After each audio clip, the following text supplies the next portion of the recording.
Hi friends. Evening ரொம்ப ப்ளசண்ட்டாக இருந்தது. சரி, ஓகே, ஒரு குட்டி வாக் போகலான்னு சொல்லிட்டு கிளம்புனோம். வாக்கிங் முடித்தோன்னே சூடாக நம்ம ஊர் டீயும் கொஞ்சம் ஸ்நாக்ஸும் சாப்பிட்டா நல்லாயிருக்குமேன்னு தோணுச்சு. சரின்ட்டு நாங்கள் பக்கத்தில் இருக்க இந்தியன் ரெஸ்டாரண்ட் தான் போனோம். 10 to 15 ஷாப்ஸ் அண்ட் ரெஸ்டாரண்ட்ஸ் டுகெதராக வந்து ஒரு காம்ப்ளெக்ஸ்குள்ளே தான் இருக்குது. ஸோ தனியாக வந்து ஒரு இண்டிவிஜுவல் ரெஸ்டாரண்ட்டாக ஷாப்பாக பார்க்குறது கொஞ்சம் ரேர் தான். ஸோ இந்த காம்ப்ளெக்ஸ்குள்ளேயே பார்த்தீங்கன்னா ஒரு 3-4 இந்தியன் ரெஸ்டாரண்ட்ஸ் இருக்குது. மோராலஸ் எல்லா இந்தியன் ரெஸ்டாரண்ட்லேயும் இந்த ஸ்நாக்ஸ் வந்து காமனாக தான் இருக்கும். Samosas, all types of bajjis, especially வந்து Andhra dishes like punugulu, stuffed bajjis இதெல்லாம் ரொம்ப ஃபேமஸ்.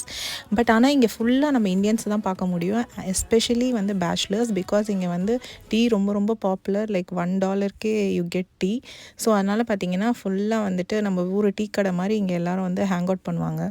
நாங்களும் டீ குடிச்சிட்டு கொஞ்சம் டின்னருக்கு பன்னீர் டேக் அவே வாங்கிட்டு கிளம்பிட்டோம். பாய், இன்னொரு வ்ளாகில் பார்க்கலாம்.